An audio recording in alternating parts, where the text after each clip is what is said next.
दोस्तों हिकु शख़्स हुयो जंहिंजूं 4 ज़ालूं हुयूं। हू पंहिंजी चोथीं ज़ाल सां तमामु घणी मुहबत कंदो हो। खेसि हर वक़्तु सिंगारण संवारण ऐं ख़ुशि रखण में लॻो रहंदो हो। हू पंहिंजी टीं ज़ाल सां बि प्यारु कंदो हो, छाकाणि त उहा तमामु घणी ख़ूबसूरत हुई। खेसि हमेशह इहो डपु रहंदो हो त किथे इहा खेसि छॾे कंहिं ॿिए जी न थी वञे। इन करे खेसि हमेशह लिकाए रखंदो हो। ॿी ज़ाल सां बि खेसि लॻाउ हो, छो त उहा ज़हीन हुई ऐं संदसि हर मुश्किल में उन जी मदद कंदी हुई। पर हू पंहिंजी पहिरीं ज़ाल ॾांहुं का बि तवजो न ॾींदो हो, जॾहिं त उहा खेसि बिना कंहिं लालच जे हुन खे चाहींदी हुई। हिकु ॾींहुं उहो शख़्स सख़्तु बीमार थी पियो ऐं खेसि पंहिंजो मौत वेझो नज़र अचण लॻो। हुन सोचियो त छो न मां पंहिंजी कंहिं हिकु ज़ाल खे पाण सां गॾु वठी हलां। हिन चोथीं ज़ाल खे चयो त मूं तुंहिंजे मथां सभ खां वधीक माल ख़र्च कयो आहे, छा तूं मूंसां क़ब्र में गॾु हलंदीअ? हुन साफ़ इनकार करे छॾियो। टीं ज़ाल खां पुछईं, तंहिं जवाबु ॾिनुसि त न, हीअ दुनिया तमामु रंगीन आहे। तुंहिंजे मरण खां पोइ मां कंहिं ॿिए जी थी वेंदसि। मुंहिंजा चाहण वारा खोड़ आहिनि।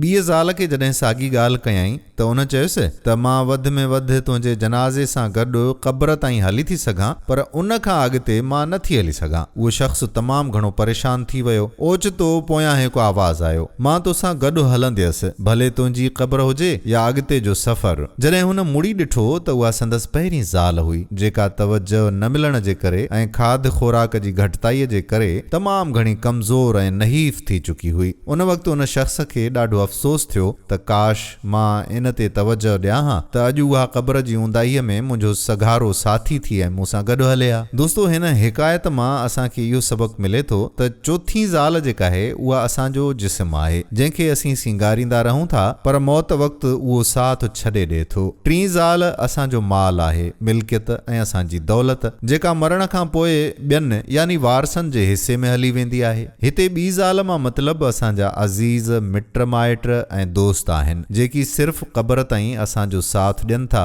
ऐं दफ़नाए मोटी था अचनि। ऐं पहिरीं ज़ाल मां मुराद आहे असांजा अमल। जेकॾहिं असां अॼु पंहिंजनि अमलनि ते तवजो न ॾींदासीं त इहे क़ब्र में कमज़ोर हूंदा ऐं असांजी मदद कोन करे सघंदा। दुआ आहे त या अल्लाह असांखे नेक अमल करण जी तौफ़ीक़ अता फ़रमाए ऐं सिराते मुस्तक़ीम ते हलण जी कामिल तौफ़ीक़ अता फ़रमाए। आमीन।